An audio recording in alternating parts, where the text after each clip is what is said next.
ମାନେ ଆଜ୍ଞା କ'ଣ ଗୋଟେ କଥା କହିବି ଗୋଟେ ଆଜ୍ଞା ସ୍ୱପ୍ନରେ ଦେଖିଥିଲି ଗୋଟେ ଆଉ ଆଜ୍ଞା କ'ଣ ହେଇଛି ମୁଁ ଫାଷ୍ଟ କିରି ବାହାଘର ହେଇ ପଡ଼ିଛି। ବାହାଘର ହେଇ ସାରିଲା ପରେ ଏଇ ଯେଉଁ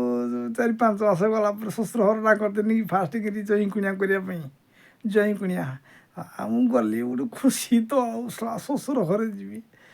ତାପରେ ଆଜ୍ଞା ଶ୍ୱଶୁର ଘରେ ମୋର ଗୋଟେ ଶଳାଟିଏ ଅଛି ଛୋଟିଆ ପିଲାଟିଏ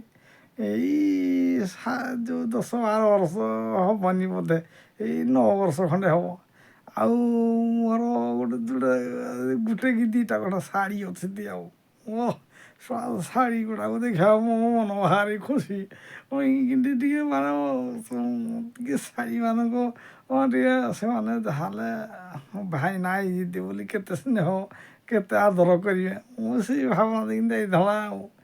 ଯେ ଆଜ୍ଞା କ'ଣ ହେଇଛି ମୁଁ ଯେତେବେଳେ ପହଞ୍ଚି ଗଲି ଜୁହାର ବ୍ୟବହାର କଲି ଶାଢ଼ୀମାନେ ମୋତେ ଜୁହାର ବ୍ୟବହାର କଲେ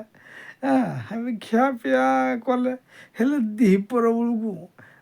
ତାଙ୍କ ବାରିପଟ ତାଙ୍କ ବାରି ପଛପଟ ବେଲ ଗଛରୁ ଗୋଟେ ବେଲ ଆଣିଲେ।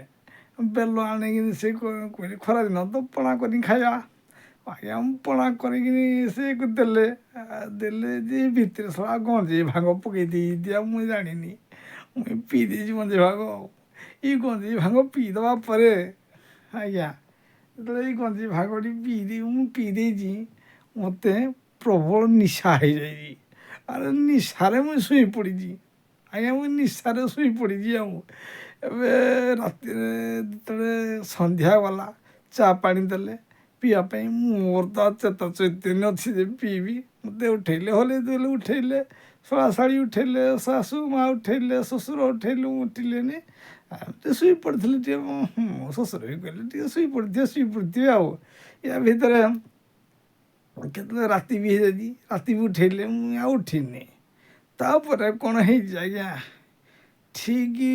ରାତି 12ଟା ବେଳକୁ ଆଜ୍ଞା ଏଇ ଯେଉଁ ବେଲପଣା ପିଇ ଦେଇଥିଲି ଆଜ୍ଞା ପେଟ କେତେବେଳେ କଟକଟିଆ ହେଇନି ପେଟଟା ଟିକେ ଫଁ ଫାଁ ହେଇଛି।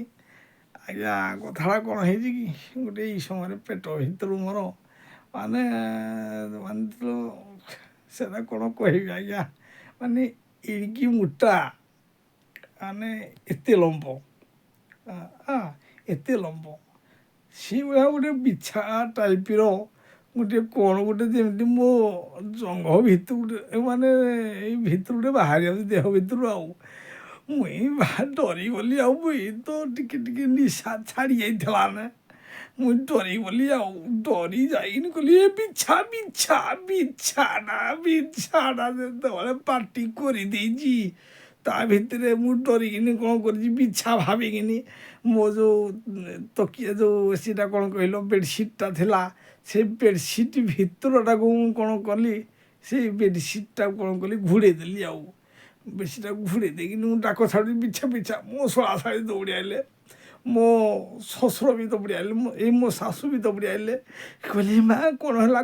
ମୋ ଜ୍ୱାଇଁର କ'ଣ ହେଲା ମୋ ଜ୍ୱାଇଁ କେବେନି କାଳିନି ମୋ ଜ୍ୱାଇଁ ନୂଆଁକିନି ଆଇଛନ୍ତି ମୋ ଜ୍ୱାଇଁକି କେଡ଼େ ଦୁଃଖ ଦେଲା ରେ କିଏ ମୋ ଜ୍ୱାଇଁକି ଏତେ ଦୁଃଖ ଦେଲା। ୟା ଭିତରେ କ'ଣ ହେଇଛି ତା ଭିତରେ ମୋ ଶ୍ୱଶୁର ବି ପଳେଇ ଆଇଛି ମୋ ଶ୍ୱଶୁର ବି ଟିକେ ଗଞ୍ଜେଇ ଟିକେ ଟାଣି ଦେଇଛି ଟାଣି ସେ ବି ନିଶାରେ ମୋଟ ଆଖି ଅନୁଭୂତି କଲେ କ'ଣ ହେଲା ମୋ ଜ୍ୱାଇଁରେ କ'ଣ ସମସ୍ତେ ପାଟି କରୁଛ କିଛି କହୁନ କିଆ କିଛି କହୁନ କ'ଣ ପାଇଁ ମୋ ଜ୍ୱାଇଁର କ'ଣ ହେଲା। ଶାଶୁ କହିଲେ ଆଉ କ'ଣ ହବ ଦେଖୁଛ କି ମୋ ଜ୍ୱାଇଁଟି କେବେନି କାଳିନି ନୂଆଁକିନି ଆଇଛନ୍ତି ମୋ ଜ୍ୱାଇଁ କ'ଣ ହେଲା ଦେଖ ମୋ ଜ୍ୱାଇଁ କି ଗୋଟେ ବିଛା କାମୁଡ଼ି ଦେଇଛି ବିଛା। ଜ୍ୱାଇଁ କହିଲେ ଶ୍ୱଶୁର କହିଲେ କ'ଣ ହେଲା କେଉଁଠି ବିଛା ଅଛି ଇଏ ବିଛା କେଉଁ ଉତ୍ପାତିଆ ବିଛା ମୋ ଜ୍ୱାଇଁ କେବେନି କାଳିନି ନୂଆଁକିରି ଆଇଛନ୍ତି ବାହାଘର ପରେ ମୋ ଜ୍ୱାଇଁକି କାମୁଡ଼ି ଦେବ ମୋତେ ଛାଡ଼ିଦେଲ ଟିକେ ସିଏ କ'ଣ କଲେ ମୋ ଶ୍ୱଶୁର ଆସିଗଲେ ମୋ ଶ୍ୱଶୁର ବି ଟିକେ ବିଛା ମନ୍ତ୍ର ବି ଜାଣିଛନ୍ତି ବିଛାକୁ କେମିତି କାବୁ କରାହୁଏ ବି ଜାଣିଛନ୍ତି ଆଉ ସିଏ କ'ଣ କଲେ ମାନେ ବିଛାଟାକୁ ଯେଉଁ ପ୍ରକାର ଉତ୍ପାତିଆ ବିଛାଟା ଥିଲା ବେଡ଼ସିଟ୍ ଭିତରେ ମୁଁ ଘୁରେଇ ଦେଇଥିଲି ସେ ବିଛାଟାକୁ ଆଜ୍ଞା ସେ ମାଡ଼ି ପଇଲେ ଆଉ ମାଡ଼ି ଯେମିତି ଜିଆ ମାଛକୁ ମାଡ଼ି ବସିଛି ଆମ ଯେଉଁ ଆମ ଗାଁ ହତା ନାଳ ପୋଖରୀରେ ଯେଉଁ ଯେତେବେଳେ ଜିଆ ମାଛ ମାରତି ଜିଆ ମାଛଟି ଡେଇଁ ଡେଇଁ ଯାଉଥିବ ତାପରେ ଖପିକିନି ଦୁଇ ହାତ ଲଗେଇନି ଯେଉଁ ମାଡ଼ି ବସିକିନି ପିଲାମାନେ ଆମ ଗାଁରେ ଧରନ୍ତି ଏଇଭଳିଆ ଧରି ପକେଇଲେ ଆଉ ଧରି ପକେଇକିନି ତାକୁ ମୁଡ଼ି ମକଚି ପକେଇଲେ ଆଉ କହିଲେ ମୁଡ଼ି ମକଚିକିନି ହେଡ଼ୁ କହିଲେ ଆଇଁଷି ମନ୍ତ୍ର କାଇଁଷି ମନ୍ତ୍ର ଫୁ ଆଇଁଷି ମନ୍ତ୍ର କାଇଁଷି ମନ୍ତ୍ର ଫୁ ଏ ବିଛା ପଳାରେ ପଳା ପଳା ପଳା ପଳା ପଳା ପଳା ମୋ ଯାଇକି କାମୁଡ଼ୁନି ରେ କହିନି ସେ କ'ଣ କଲେ ଆଉ ସିଏ ଯେଉଁ ବିଛା କ'ଣ ଯାଉଛି କି ସେ ବିଛା ଯେତେବେଳେ ଦେଖିଲା ଟଳ ହେଉଛି ଏପଟକୁ ଟାଣିଦେଲେ ଟଳ କରୁଛି ଏପଟକୁ ଟାଣିଦେଲେ ଟଳ କରୁଛି ଆଉ ସେ ଶଳା ବିଛାଡ଼ି ଯାଉନି ହେଠୁ କହିଲା ମୋ ଶ୍ୱଶୁର କହିଲେ ଶଳା ବିଛା ଏଇଠୁ ଯାଉନୁ ରହ ତୋ ଭଳିଆ କେତେ ବିଛା ମିଶାବାଡ଼ା କରିଦେଇଛି ତାକୁ ତ ଖପିକିନି ମାଡ଼ି ପକିନି ଆଉ ଥରେ ତ ଦଳି ମକଚି ଦେଲେ ଯେ ମକଚି ଦେଲେ ବିଛାଟା ଟିକେ ସମାନ ହେଇଗଲା ଆଉ ତାର ଯେଉଁ ଗୋଟାଳିଆଟା ଥିଲା ଟିକେ ଚେପଟାଳିଆ ହେଇଗଲା ଆଉ ହେଲେ ଏଇ ସମୟରେ କ'ଣ ହେଇଛି ସିଏ ତ ଯେଉଁ ପ୍ରକାର ବିଛା ମାନେ ଆପଣ ଶୁଣିଲେ ମୁଣ୍ଡ ଖରାପ ହବ ମାନେ କଥାଟା କ'ଣ ହେଇଛି କି ମାନେ ମୁଁ ସିନା ଭାବିଲି ବିଛାଟା କିନ୍ତୁ ଯେଉଁ ବେଲପଡ଼ା ଖାଇନି ପେଟଟା ଯେଉଁ କରକା କଙ୍କା ହେଇଛି ତା ଭିତରେ ମୁଁ କେତେବେଳେ ମାନେ ନିଦ ବାଳୁରେ ନିଶା ବେଳେ ଝାଡ଼ା ହୋଇ ପଡ଼ିଛି ଆଉ ସେ ଯେଉଁ ଝାଡ଼ା ଯେଉଁ ନଣ୍ଡଟା ଏଇଟା ପାଖାପାଖି 7-8 ଇଞ୍ଚ ଲମ୍ବ ମୋଟା ପାଖାପାଖି 4 ଇଞ୍ଚ ଖଣ୍ଡେ ହେବ ମସ୍ତ ବଡ଼ ନଣ୍ଡ ଗୋଟେ ଶଳା ମୁଁ 2-3 ଝାଡ଼ା ଯାଇନଥିଲି ବୋଧେ ଆଉ ସେଇଟା କ'ଣ ହେଇଛି ଯେତେବେଳେ ସେଇ ନଣ୍ଡଟାକୁ ମାନେ ମୋ ଶ୍ୱଶୁର ଧରି ପକେଇ ଦେଇଛି ତା ଭିତରେ ସେ ବେଡ଼ସିଟ୍ ଭିତରେ ସେମିତି ଅଛି ମୋ ଶ୍ୱଶୁର କହିଲେ ଶଳା ବିଛା ଆଜି ପାନେ ପାଇଛି ଶଳା ବିଛା ମରିଯାଇ ତ ଆଉ ଏଠୁ ଏଇ ସମୟରେ କହିଲେ ଗଲେ ମୋ ଶାଶୁକୁ କହିଲେ ଦେଖିଲ ବିଛାଟା ମୋ ଲାଗିନାହିଁ ମୋ ଶାଶୁ କ'ଣ କଲେ ଏଇ ସମୟରେ କବାଟଟାକୁ ଏଇ ସମୟ ଯେଉଁ ଭୁଲ କହିଲି ଏଇ ଯେଉଁ ବେଡ଼ସିଟ୍ଟାକୁ ଆଡ଼େଇ ଦେବା ସମୟକୁ ଲାଇନ୍ ଟିକେ କଟିଯିବା ସମୟ ହେଲେ ତାକୁ ହାତଟା ସେଇ ଯେଉଁ ବିଛା ଉତ୍ପାତିଆ ବିଛା ଉପରେ ପଡ଼ିଗଲା ଆଉ ଯେଉଁ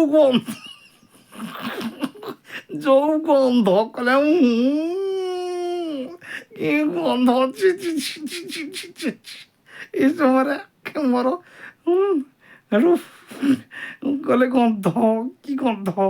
ମୋ ଶ୍ୱଶୁର କହିଲେ କେଉଁଠି ଗନ୍ଧୁଛି ମୋ ଦେଖା ତାକୁ ସେଇ ସମୟରେ ଯେଉଁ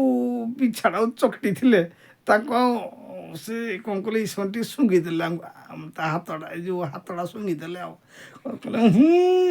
ଖାଲି ପଚା ପଚା ପୁୟା ପୁୟା ପୁୟା ଗନ୍ଧ ହେଉଛି ଛି ଛି ଛି ଛି ଛି ଏଇଟା କ'ଣ କେମିତି ଗନ୍ଧଉଛି ଏଇ ସମୟରେ ମୋ ଶଳା ଗୁଲୁଆ ଶଳା ଗୁଲୁଗୁଲି ଆସିଲା ଭାରି କଥାକୁ ଆସିଲା ଆଜିକାଲି ଛୁଆକୁ ଶଳା ତମେ ପାରିବନି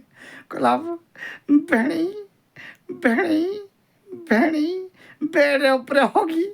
ବେଡ଼ ଉପରେ ହଗି ବଲୁଛି ଶଳା ମୁଁ କେତେବେଳେ ହଗିଲି ବା ଶଳା କେତେବେଳେ ହଗିଲି ବା ଶଳା ତୁ କହୁଛୁ ବେଡ଼ ଉପରେ ହଗିଲି ବୋଲି ଏଇ ସମୟରେ ମୋ ଶ୍ୱଶୁର ତ ଜାଣି ସାରିଲେଣି ମୋ ଯେଉଁ ହଗି ଦେଇଛି ସେ କ'ଣ କଲେ ଆଜ୍ଞା ସେ କ'ଣ କଲେ କହିଲେ ଆଜ୍ଞା କହିବି ସେଠୁ କହିଲେ ଏଇ ପିଲା ତୁ କ'ଣ ପାଇଁ କହୁଛୁ କିରେ ମୁଁ ଯେଉଁ ଏଇଟାକୁ ଅପମାନ ଦେଉଛୁ ସେଇଟା ପ୍ରକୃତରେ ବିଛା ହିଁ ଥିଲା ହେଲେ କ'ଣ ହେଇଛି ମୁଁ ଯେତେବେଳେ ସେ ଚକଟି ମଚକି ଦେଇଛି ବିଛାଟା ପିଚିନି ପୁଚୁନାଇନି ପଳେଇଛି ପଳେଇଲା ଭିତରେ ସେ ବିଛାଡ଼ା ଝାଡ଼ା ବସି ପଡ଼ିଛି ଆଉ ମୁଁ ଯେଉଁ ହାତଟା ପକେଇ ଦେଇଛି ବିଛାଡ଼ା ଝାଡ଼ା ବସି ପଡ଼ିଛି ଆଉ ସେଇଟା ଗନ୍ଧ ହେଉଥିବ ନା ମୋ ଜଇଁ ଗୋଟେ ହଗୁଛି ଶ୍ୱଶୁର ଘରେ ସେ ଏଇନି ଗୋଟେ ବାଜେ କଥା କହିବେନି ପୁଅ ମୋ ଶଳା କ'ଣ ଛାଡ଼ିଆ ଜନ୍ତୁ କି କହିଲା ହଁ ଯେ ବିଛା ହେଇଥିବ ହେଲେ ବିଛା ଯେତେ ବଡ଼ ନୁହେଁ ନେଣ୍ଡଟା କ'ଣ ହେତେ ଏ ଲଣ୍ଡଟା କ'ଣ ହେତେ ବଡ଼ କ'ଣ ହେବ ହେଲେ ତ କେତେ ବଡ଼ ନଣ୍ଡଟା ମଣିଷ ଲଣ୍ଡ ଭଳିଆ ହେଇଛି ବିଛା ତ ଆମର ବୁଢ଼ା ଆଙ୍ଗୁଠିଟା କର ହେବ ଇଏ କେମିତି କଥା ମୋ ଶ୍ୱଶୁର କହିଲେ ଚୁପ୍ ତୁ ଶଳା ବେଶୀ କଥାବାର୍ତ୍ତା କରୁଛୁ ତୁ ପୁଅ ବେଶୀ ମତେ କଥାବାର୍ତ୍ତା ପଳାଠୁ ବଜେଇବି ଦୁଇ ଥାପଡ଼ ଜାଣିଛୁ ନା ନାହିଁ ସିଏଠୁ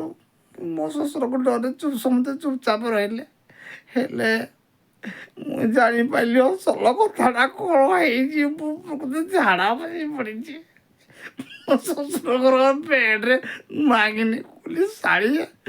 କୋଉ ବେଳରେ ବେଲ କିଛି କୋଉ ବେଳରେ ସଳେ ମୋ ଶାଢ଼ୀ ମୋତେ ବେଲ ପଣା ଦେଲ ମୁଁ ପିଇଦେଲି ପିଇ ଦେଇକିରି ଅବସ୍ଥା ହେଲା। ହେଲେ ମୋ ଶ୍ୱଶୁର କହିଲେ ତୁମେ କିଛି ଚିନ୍ତା କରନି ଯେଉଁ ଧୋଇ ଧୁଆକି ପରିଷ୍କାର ଆସ ମୁଁ ଧୋଇ ଧୁଆକି ପରିଷ୍କାର ଆସିଲି ପୁଣି ଟିକେ ଶୋଇପଡ଼ିଲି। ହେଲେ ମୋତେ ନିଦ କୋଡ଼େ ହେଉଛି ଯେମିତି ରାତି ପାଇଲା ମୁଁ କାହାକୁ କିଛି ନ କହିକିରି ବାରି ପଛ ଦେଇକିରି ପଳେଇ ଆଇଲି ଯେ ମୋ ଯାଇଛି ମୋ ଶ୍ୱଶୁର ଘରକୁ ଆଉ କେବେ ଯାଇନି। ଭାଇ ଏଇଟା ଗୋଟେ ଅଭୋଳା ସ୍ମୃତି ଏ ଅଭୋଳା ସ୍ମୃତିଟା ଆପଣମାନଙ୍କର ବି ଥିବ କିନ୍ତୁ ମୋ ଭଳିଆ ଅଭୋଳା ସ୍ମୃତି ଆପଣଙ୍କର ନଥିବ ଭାଇ। କୋଉ କହିଦେଲି ଯଦି କ'ଣ ଭୁଲ ଭାଲ ଭଟକା ହେଇଥିବ ଆପଣ ମୋ ଦୋଷଟା କ୍ଷମା କରିଦେବେ।